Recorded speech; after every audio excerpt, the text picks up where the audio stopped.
สบายดียินดีต้อนรับเข้าสู่ห้องเรียนวิทยาศาสตร์สำหรับคลิปวิดีโอนี้อาจารย์จะมาแนะนำเทคนิคการคูณ50 500สำหรับการคูณให้กับ50หรือว่า500นี้ถ้าว่าเฮาคูณเฮาก็จะตั้งคูณธรรมดาแม่นบ่ก็จะเอา38มาตั้งแล้วก็คูณให้กับ58 40เขียน0จือ4แม่นบ่53 15บวกให้กับ4เป็นอยู่19ฉะนั้นคำตอบเราก็จะได้อยู่190ตัวนี้เป็นการคูณทั่วไปเนาะการคูณทั่วไปก็จะตั้งคูณแบบนี้ซึ่งมันเป็นขั้นตอนที่ยากถ้าว่าเป็นตัวเลขที่ใหญ่ขึ้นเนาะฉะนั้นอาจารย์มีเทคนิคใหม่ที่จะมานำเสนอให้พวกน้องโดยเฉพาะแม่นช่วงที่เฮากำลังจะเสงภาคเรียนหนึ่งหรือว่ากำลังเสงเป็นช่วงที่เฮามีเวลาจำกัดอยู่ในการเสงเนาะโดยเฉพาะแม่นวิชาคณิตศาสตร์หรือว่าฟิสิกส์ศาสตร์เพิ่นจะให้เวลาจำกัดสำหรับเทคนิคนี้อาจารย์ยกตัวอย่างมาอยู่5ตัวอย่างก็คือมีตัวอย่างที่1คือ38คูณ5 41คูณ5 86คูณ5แล้วก็93คูณ50 82คูณ500อยู่ในเนาะเทคนิคการคูณ50 500อยู่ในเทคนิคตัวนี้เนาะ38คูณกับ5ถ้าว่า38หรือว่าเป็นตัวตั้งคูณนี้เป็นเลขคู่ให้เฮาเติม0ซะเลยเนาะคำตอบออกมาก็จะเป็น0ก็คือ38นี่เป็นเลขคู่แม่นบ่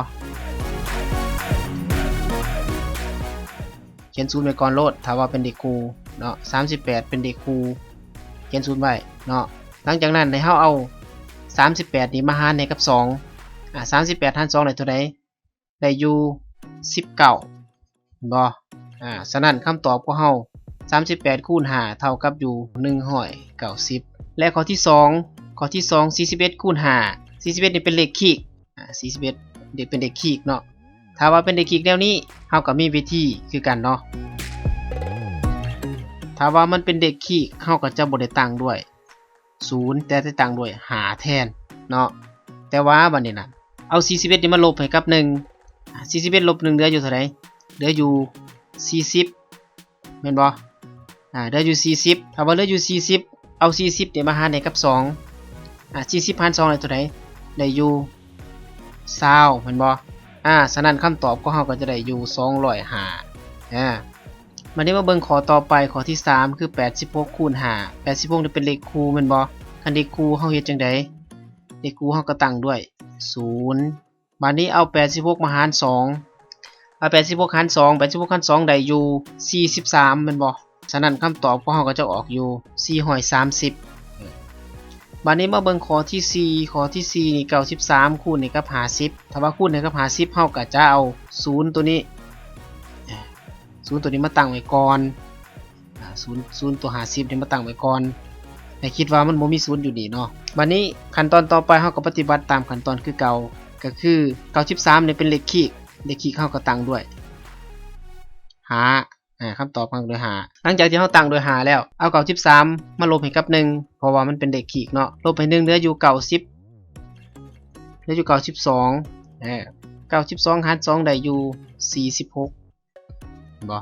ฉะนั้นคำตอบของเราก็จะได้อยู่4,650วันนี้มาเบิ่งข้อสุดท้ายนี่82คูณกับ500เมื่อเฮามีเลข0 2ตัวเข้ามาก็คือ500ให้เฮาเขียนเลข0 2ตัวนี่ไว้ก่อนโลดบัดนี้เฮามาเบิ่ง82เป็นเลขคู่เฮาก็จะตั้งด้วย0บัดนี้82หาร2ได้เท่าใดได้อยู่41ฉะนั้นคำตอบของเฮา82คูณกับ500นี่ได้อยู่